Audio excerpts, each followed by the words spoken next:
Hey folks, I just wanted to give y'all a quick shout out before the video starts. This is probably Tuesday when most of y'all are seeing this, unless you're a channel member. We're creeping up on 700 videos, and so tonight, Tuesday night, I'd like to do our 700th video live and just kind of celebrate with y'all, see what's going on in your world. I hadn't been on the air much lately, and so it'll be fun to kind of catch up with y'all, and I hope you'll be able to join me there. If you're subscribed, you'll receive a notification.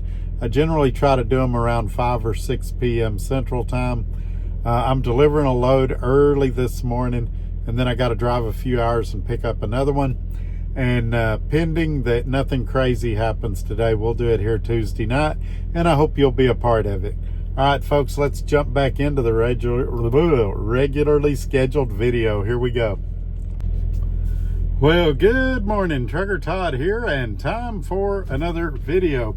All right, folks, I generally try to steer clear of politics, things like that, but now that it looks like the government shutdown is winding down, it looks like 8 Democrats crossed over and a deal is in the works. Not quite there yet, but getting close to the finish line, at least for a continuing resolution.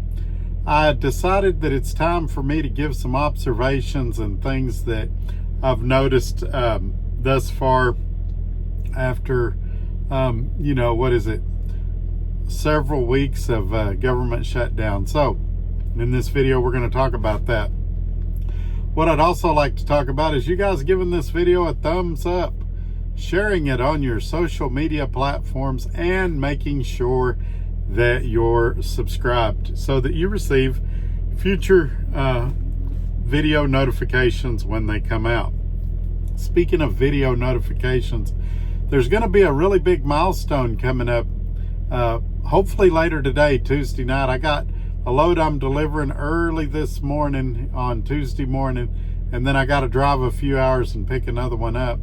So if I can get that done and get parked, we're going to do a Tuesday night 700th episode video.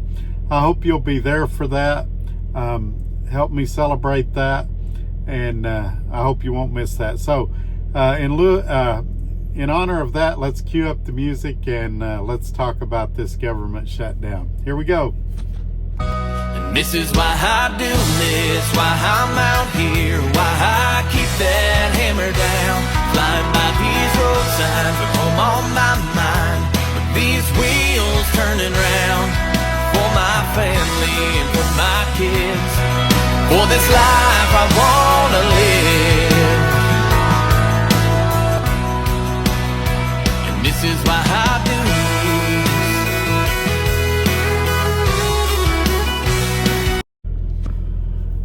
this. All right, so this government shutdown, some interesting things have happened that I haven't heard anybody else talk about, and I realize I'm a little weird. Sometimes I've got a strange take on things.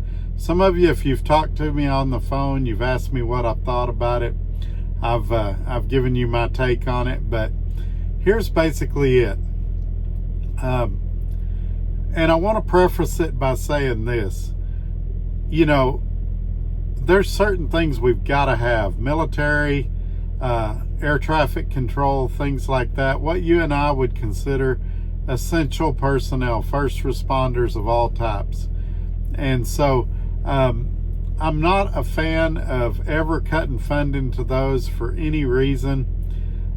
It looks like, and I realize it's a little more complicated, and I probably don't understand all the intricacies, but it looks like there should be a way that we can fund those essential departments no matter what. Now, you and I know how politicians are, and the list will start well-intentioned and good, but every year we'll add something new, and before you know it, everything will be essential. So I see the problems there, but our military should never have to go without pay. Our first responders and air traffic controls should never have to go without pay. And be forced to work. That'd make them truck drivers. No, but anyway, yeah, that's the first thing I'll say about that. Secondly, it seems like, and again, if I'm wrong, somebody correct me, I'm sure you will. it seems like one of the big sticking points is if we're going to provide health benefits to illegal aliens, people that have come to our country illegally.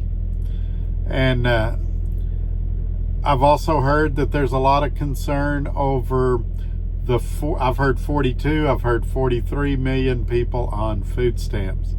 Let's talk about that first. That's the first problem. If we've got between 42 and 43 million people on food stamps, and we don't know exactly how many people are on food stamps, that right there should tell you that waste is taking place. I'll guarantee you, if I was giving money to 42 or 43 million people, I would know how many people I was giving money to. And so that's the first problem. But instead of us focusing on the 42, let's call it 43 million that aren't getting their food stamps right now, let's focus on why they're getting food stamps to begin with. What is it? Are they having trouble finding work? Is there some that legitimately need it because of disability, or maybe they're a veteran that was injured, something like that? I'm not saying get rid of food stamps, but I'm saying, do we really have 43 million people in this country that are able-bodied and could work, but are choosing to live on the government dime instead? And I think we all know the answer to that. We've all worked with people or had a relative that milked the system and got benefits they didn't need or didn't deserve, and were able-bodied, could have picked up a second shift at work, could have worked overtime and made it, but they decided it was easier to pop out another kid and get more benefits. And so that would be the first thing. Not saying get away with, not saying to get rid of them completely, but I doubt there's 43 million people that really need food stamps.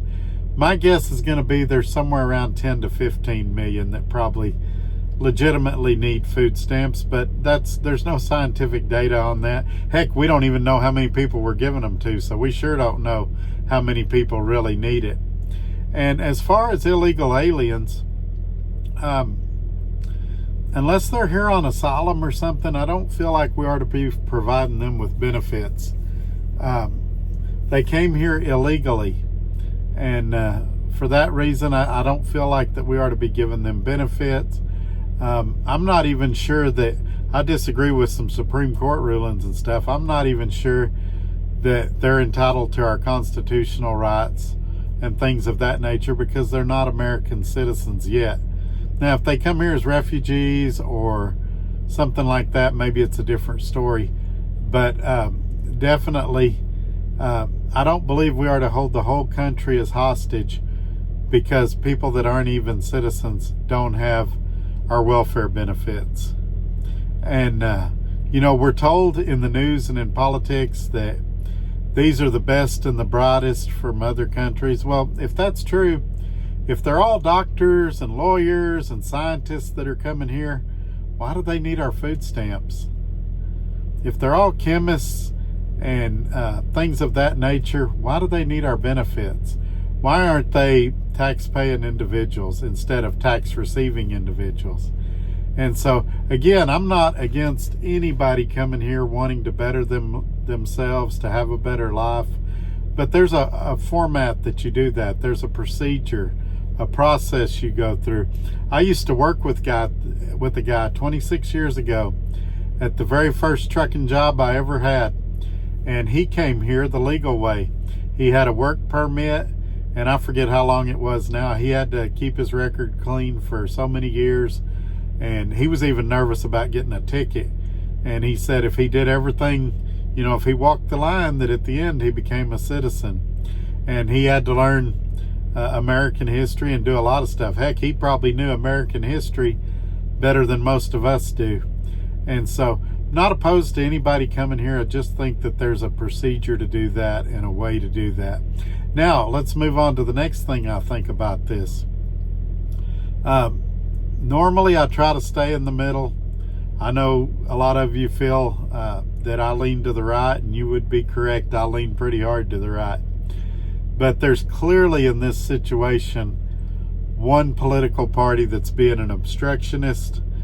And if I were a Democrat, I would have a hard time voting for any of them right now. But if I had to vote for one as a Democrat, I would vote for some of the 8 that came across the aisle and were willing to work with Republicans.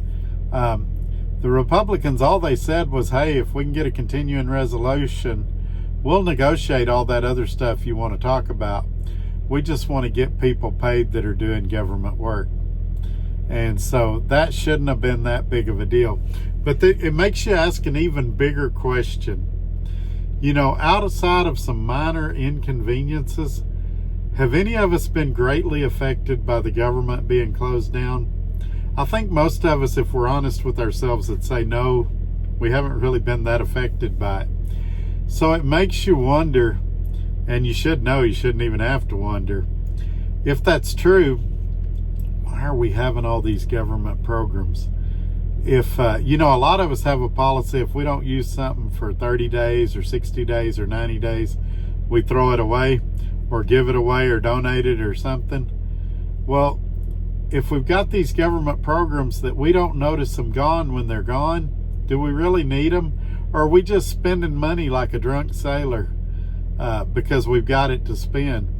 How much better, especially you lease purchase and you owner-operators, how much better would your life be right now if your taxes got cut in half? If your maintenance came down, because a lot of your expensive maintenance is due to government regulations. If you didn't have that emissions equipment on your truck, and I know they're trying to get rid of all that, and that may or may not happen. I hope it does, but you never know.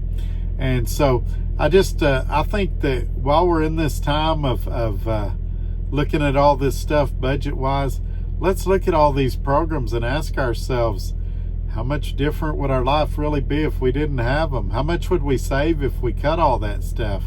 I think that's why Doge was so appealing to so many people and why it was so scary to so many people. If you're a producer, if you're somebody that makes something, that works, that does something, then yeah, you were excited to see the government cut spending. A lot of you have had to do it in your own households because of how tough things have been lately. But if you're a victim, if you're somebody that always needs help, things like that, you're probably resistant to all these changes. It's probably scary to think that it might become more difficult to get food stamps. There might be more qualifications. It might be more difficult to get government subsidies. You might actually have to pay for your student loans instead of passing it on to people that never got to go to college. And by the way, I'm not talking about me. I did go to college for 1 semester. And that's a long story for another video. But anyway, I'm curious to know what you guys think about that. I know you're always taught to never talk about politics or religion, so I'm sure I've incited a few of you. Let's try to keep it respectful in the comments. And if nothing else, just go down there and say hi. It helps the analytics. All right, folks, we'll catch you on the next one. I also wanted to remind y'all, not sure if I said it at the start of the video or not, but tonight, Tuesday night, I'm going to do my best to do our 700th video live.